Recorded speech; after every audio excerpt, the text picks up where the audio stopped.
सबसे बड़ा डर मौत का नहीं होता। सबसे बड़ा डर होता है बिना निशान गायब हो जाने का। दोस्तों, हम अक्सर बात करते हैं मर्डर्स की, जहां खून, क्लूज और कन्फेशंस मिलते हैं। लेकिन क्या होता है उन केसेस में जहां सब कुछ अचानक खत्म हो जाता है, जहां इंसान दिन की रोशनी में निकलता है और अंधेरे में खो जाता है। आज हम बात करेंगे यूनाइटेड स्टेट्स के 4 ऐसे क्रीपी डिसअपीयरेंसेस की जहां लोग बिना किसी निशान के हवा में गायब हो गए, और ये केसेस आज तक एक रहस्य बने हुए हैं। Let's talk about the most creepiest disappearances ever recorded in the history of humankind. Let's talk about it.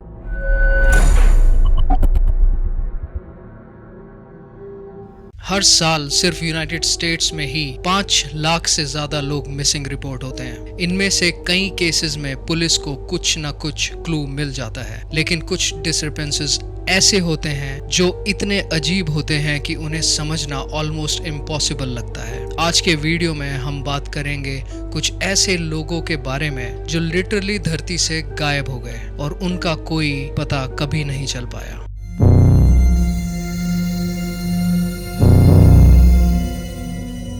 ये कहानी है ओमाहा, नेब्रास्का के 19 साल के लड़के जेसन जोलॉस्की की। 13 जून 2001 जेसन को अपने बॉस का कॉल आता है। उस दिन उनकी शिफ्ट नहीं थी, लेकिन बॉस ने उन्हें अर्ली आने को बोला। जेसन मान गया, लेकिन प्रॉब्लम ये थी कि उसकी कार रिपेयर शॉप में थी। तो उसने डिसाइड किया कि वो वॉक करेगा और हाफ वे पे अपने कोवर्कर से लिफ्ट ले लेगा। जेसन ने अपने बॉस को बोला कि वो बेंसन हाई स्कूल की पार्किंग लॉट तक आ जाएगा, जो उसके घर से सिर्फ 10 मिनट की वॉकिंग डिस्टेंस पे थी। सुबह के 10:45 पे उसके नेबर ने उसे देखा जब वो घर के बाहर की ट्रैश कैन को घर के अंदर ले जा रहा था। यही वो लास्ट इंसान था जिन्होंने जेसन को आखिरी बार जिंदा देखा था। जेसन को स्कूल पार्किंग लॉट पे उसका कोवर्कर पिक करने आया, लेकिन जेसन कभी वहां नहीं पहुंचा। ना सीसीटीवी पे दिखा, ना किसी ने उसे रास्ते में कहीं देखा। पुलिस ने सोचा शायद वो रनअवे केस हो, इसीलिए 1 हफ्ते बाद ही इन्वेस्टिगेशन प्रॉपरली स्टार्ट हुई। लेकिन तब तक लेट हो चुका था। Ground searches, helicopters, infrared tech, interviews सब हुए, लेकिन जेसन का एक भी ट्रेस नहीं मिला, जैसे कि वो हवा में कहीं गायब हो गया हो। सबसे बड़ी बात, वो अपने घर से स्कूल के बीच का छोटा सा 7 ब्लॉक का रूट चल रहा था, ब्रॉड डे लाइट में, रेजिडेंशियल एरिया से, और वहां से वो बस गायब हो गया। ना स्ट्रगल, ना विटनेस, ना मोटिव। जेसन के सारे क्लोज फ्रेंड्स क्लियर निकले। बॉस और कोवर्कर के खिलाफ भी कोई स्ट्रॉन्ग सबूत नहीं मिले। तो सवाल ये है, एक रिस्पॉन्सिबल इंट्रोवर्टेड लड़का जो सिर्फ अपने काम पर जा रहा था, वो 10 मिनट के रास्ते से आखिर कहां गायब हो गया?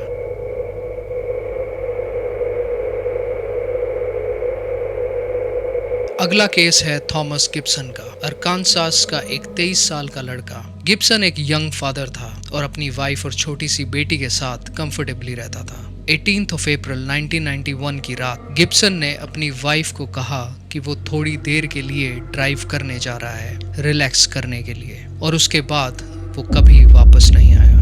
उसकी कार एक डेजर्टेड रोड पे छोड़ी हुई मिली। इंजन अभी भी रनिंग था, हेडलाइट्स ऑन थे, लेकिन थॉमस खुद गायब था। पहले पुलिस ने अज्यूम किया कि शायद वो वॉक करते करते किसी एक्सीडेंट में फंस गया होगा, लेकिन कार से थोड़ी ही दूर उनके जूते नीटली रोड साइड पे रखे हुए मिले। शूज का वहां होना एक बहुत बड़ी मिस्ट्री की तरफ इशारा कर रहा था, क्योंकि अगर वो नॉर्मली वॉक कर रहा होता तो अपने जूते वहां क्यों रखता। सर्च डॉग्स लाए गए, हेलीकॉप्टर्स यूज हुए, लेकिन एक भी नया क्लू नहीं मिला। और सबसे अजीब बात, कुछ वीक्स बाद उनकी वाइफ ने उनकी बेटी के रूम में एक क्रीपी चीज नोटिस की। बेटी के ब्लॉक्स से बना एक वर्ड, हेल्प। वाइफ ने ये बात पुलिस को बताई, लेकिन पुलिस ने बोला शायद बच्ची ने वो खुद बनाया होगा।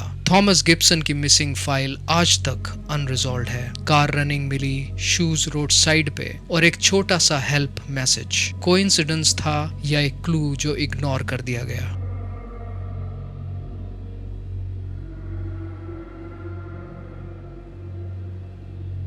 अब चलते हैं ऑस्ट्रेलिया 1978। यहाँ एक केस हुआ जो आज भी यूएफओ बिलीवर्स के लिए एक कॉन्स्पिरेसी थ्योरी बना हुआ है। 20-year-old फ्रेडरिक वेलेंटिच एक पायलट था। 21 अक्टूबर को उसने मेलबर्न से उड़ान भरी अपने सेसना प्लेन के साथ। उसने एटीसी को बोला कि वो किंग आइलैंड जा रहा है एक कार्गो पिकअप करने के लिए, लेकिन फ्लाइट के 45 मिनट बाद वेलेंटिच ने एयर ट्रैफिक कंट्रोल को एक चिलिंग मैसेज भेजा। Tower, this is flight 203.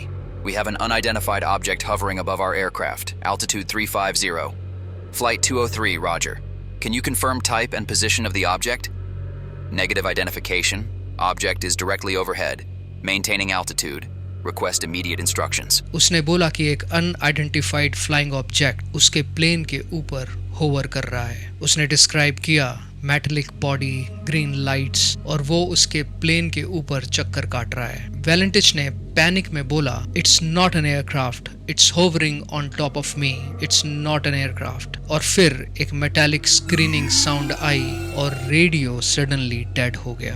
उसका प्लेन और उसका खुद का कोई ट्रेस कभी नहीं मिल पाया, ना रैकेज, ना बॉडी, ना डेब्रिस। ऑस्ट्रेलियन गवर्नमेंट ने इन्वेस्टिगेशन किया, लेकिन कंक्लूजन आया reason of disappearance unknown. UFO theorist के लिए ये केस एक प्रूफ के जैसा है कि वेलेंटिच को एलियंस ने अबडक्ट किया होगा। स्केप्टिक्स कहते हैं शायद उसने अपना प्लेन ओशन में क्रैश कर दिया होगा, लेकिन सच क्या है ये आज तक एक अनरिजॉल्व्ड मिस्ट्री है। अगला केस और भी ज्यादा क्रीपी है, क्योंकि ये हुआ था दुनिया के सबसे रिमोट जगह पे, अंटार्कटिका में।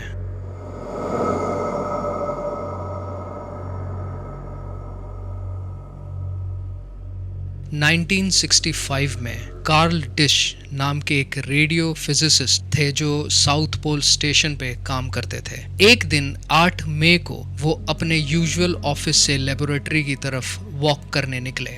ये वॉक सिर्फ 5 मिनट की थी, एक स्ट्रेट स्नो पाथ पे। कार्ल के पास रेडियो भी था जिसमें उन्होंने कंफर्म किया था कि वो लैब की तरफ जा रहे हैं, लेकिन लैब तक वो कभी नहीं पहुंच पाए। जब उन्हें मिसिंग नोटिस किया गया, तुरंत एक मैसिव सर्च ऑपरेशन शुरू हुआ। वाइट आउट कंडीशंस होने के बावजूद पूरा बेस सर्च किया गया। ट्रैक्स दिखे, उनके कदमों के निशान ट्रैक्स पर दिखे जो एकदम स्ट्रेट जा रहे थे और फिर एकदम से एंड हो गए। जहां पर उनके कदमों के निशान खत्म हुए, उसके आगे एक भी फुटप्रिंट नहीं था, जैसे कि वो बर्फ के नीचे समा गए हो या फिर हवा में कोई उन्हें उड़ा कर ले गया हो। कार्ल डिश का बॉडी, बिलोंगिंग्स कुछ भी कभी भी नहीं मिला। अंटार्कटिका जैसे सिक्योर और लिमिटेड एक्सेस जगह पे एक इंसान कैसे सिंपली वैनिश हो सकता है, इसके ऊपर काफी ज्यादा रिसर्च की गई, लेकिन ये केस आज तक किसी को समझ नहीं आया।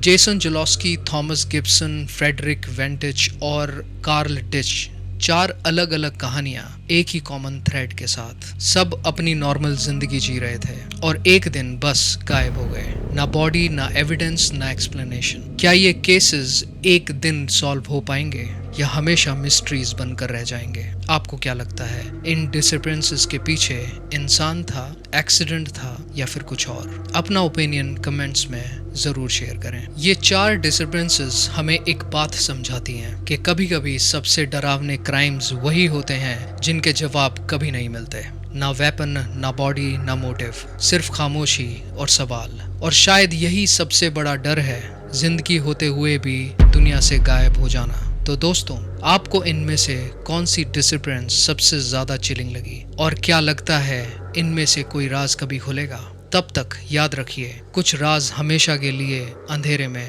छुपे रहते हैं। आई होप आपको ये छोटा सा वीडियो इंटरेस्टिंग लगा हो। लाइक करें, शेयर करें, सब्सक्राइब करें और फॉलो करें तलाशी द ट्रू क्राइम चैनल को। ये वीडियो पहले के मुकाबले थोड़ा सा डिफरेंट था। हम यहाँ पर ज्यादातर ट्रू क्राइम स्टोरीज के बारे में बात करते हैं, केसेस को एनालाइज करते हैं और अलग अलग क्रिमिनल्स की साइकोलॉजी को समझने की कोशिश करते हैं। आप प्लीज मुझे बताइए कि ये वीडियो आपको कैसा लगा और ऐसे वीडियोस क्या हमें बनाने चाहिए। Thank you so much for watching this video. Bye now.